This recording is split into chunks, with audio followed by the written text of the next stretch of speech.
महाभारत की 10 अनसुनी कहानियाँ। महाभारत की कहानियाँ हम बचपन से सुनते आ रहे हैं, टेलीविज़न पर देखते आ रहे हैं, फिर भी हम सब महाभारत के बारे में कुछ नहीं जानते हैं, क्योंकि वेद व्यास द्वारा रचित महाभारत बहुत ही बड़ा ग्रंथ है। इसमें 1 लाख श्लोक हैं।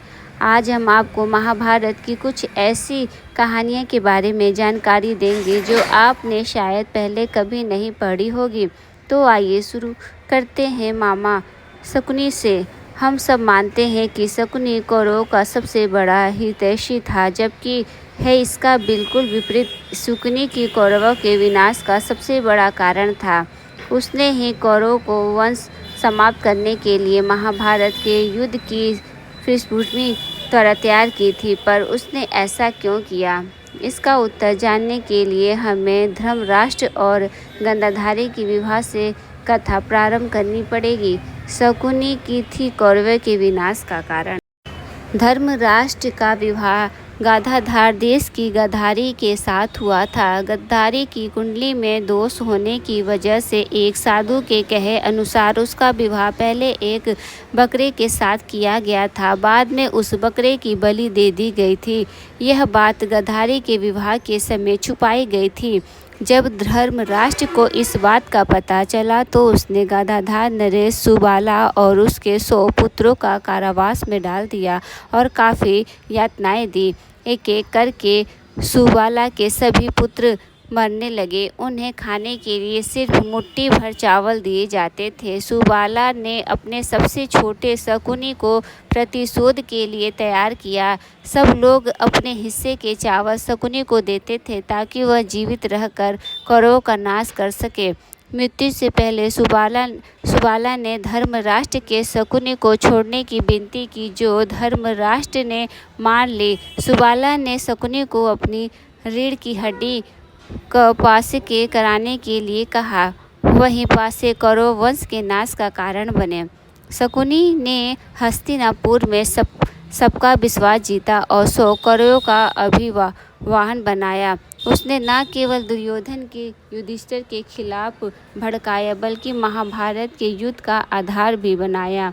एक वरदान के कारण द्रौपदी बनी थी 5 पत्नियां की पत्नी। द्रौपदी अपने पिछले जन्म में इंद्रसेना नाम की ऋषि पत्नी थी। उसके पति संतमोर्टल का देहांत जल्दी ही हो गया था। अपनी इच्छाओं की पूर्ति के लिए उसने भगवान शिव से प्रार्थना की। जब शिव उसके सामने प्रकट हुए तो वह घबरा गई और उसने 5 बार अपने लिए वर मांगा। भगवान शिव ने अगले जन्म में उसे 5 पति दिए। एक श्राप के कारण धृतराष्ट्र जन्मे थे। अंधे धृतराष्ट्र अपने पिछले जन्म में एक बहुत दुष्ट राजा था। एक दिन उसने देखा कि नदी में एक हंस अपने बच्चों के साथ आराम से विचरण कर रहा है। उसने आदेश दिया कि उस हंस की आँख फोड़ दी जाए और उसके बच्चे को मार दिया जाए। इसी वजह से अगले जन्म में वह अंधा पैदा हुआ और उसके पुत्र भी उसी तरह मृत्यु को प्राप्त हुए जैसे उस हंस के लिए। अभिमन्यु था। कलेवन राक्षस की आत्मा कहा जाता है कि अभिमन्यु एक काल यवन नामक राक्षस की आत्मा थी। कृष्ण ने कालेवन का वध कर उसकी आत्मा को अपने अंगवस्त्र में बांध लिया था।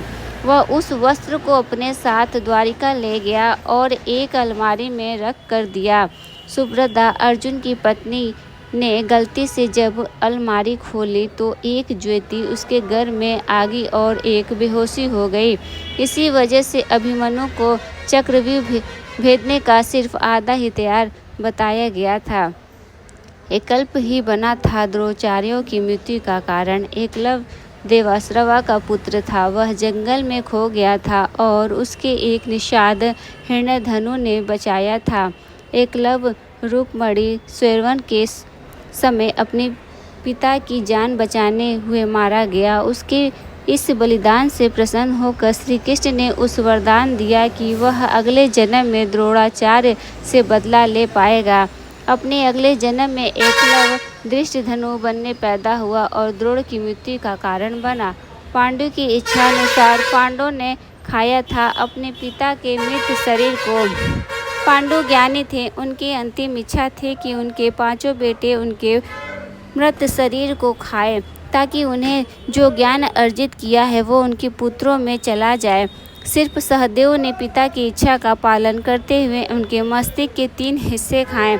पहले टुकड़े को खाते ही सहदेव को इतिहास का ज्ञान हुआ, दूसरे टुकड़े को खाने में वर्तमान और तीसरे टुकड़े को खाते ही भविष्य का। हालांकि ऐसी मान्यता है कि 5 पांडवों ने ही मृत शरीर को खाया था, पर सबसे ज़्यादा हिंसा सहदेव ने खाया था। कुरुक्षेत्र में आज भी मिट्टी अजीब। कुरुक्षेत्र में एक जगह है जहां माना जाता है कि महाभारत का युद्ध हुआ था।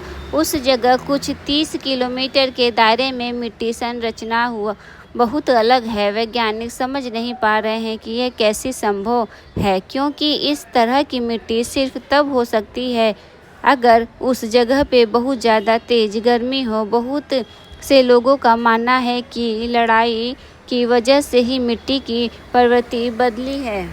श्री कृष्ण ने ले लिया था बर्बरीक का शिशुदान में। बर्बरीक भीम का पोता और घटोत्कच का पुत्र था। बर्बरीक को कोई नहीं हरा सकता था, क्योंकि उसके पास कामखाया देवी से प्राप्त हुआ 3 तीर थे, जिनमें से वह कोई भी युद्ध जीत सकता था। पर उसने शपथ ले ली थी कि वह सिर्फ कमज़ोर पक्ष के लिए ही लड़ेगा। अब चूंकि बर्बरीक जब वहां पहुंचा तब कौरव कमज़ोर थे, इसलिए उसका उनकी तरफ से लड़ना तय था।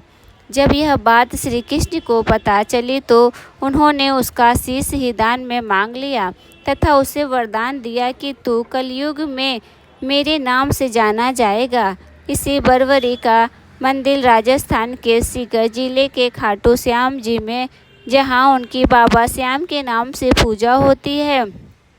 बर्बरी की कथा बहुत लंबी है, इसे शीघ्र ही आपको एक अलग पोस्ट में पढ़ना पड़ेगा। हर योद्धा का अलग था शंख। सभी योद्धाओं के शंख बहुत ही शक्तिशाली होते थे। भागवत गीता के एक श्लोक में सभी शंखों के नाम है। अर्जुन के शंख का नाम है देवदंत था। भीम के शंख का नाम था फोड़ा था, उसकी आवाज़ से कान से सुनना बंद हो जाता था। कृष्ण के शंख का नाम था 5 जन।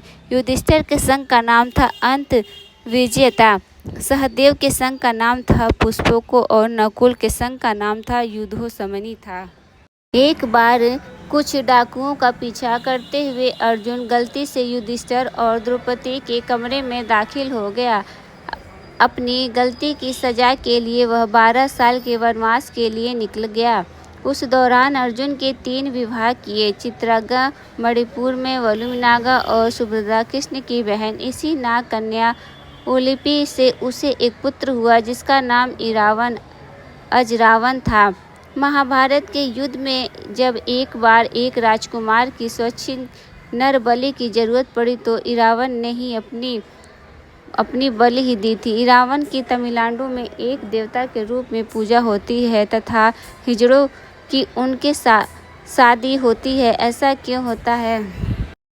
तो दोस्तों, हमारे द्वारा दी गई ये जानकारी आपको कैसी लगी कृपया कमेंट बॉक्स में ज़रूर बताएं। वीडियो पसंद आए तो वीडियो को लाइक करें और चैनल को सब्सक्राइब करना ना भूलें। फिर मिलते हैं हम नेक्स्ट वीडियो के साथ। तब तक के लिए धन्यवाद।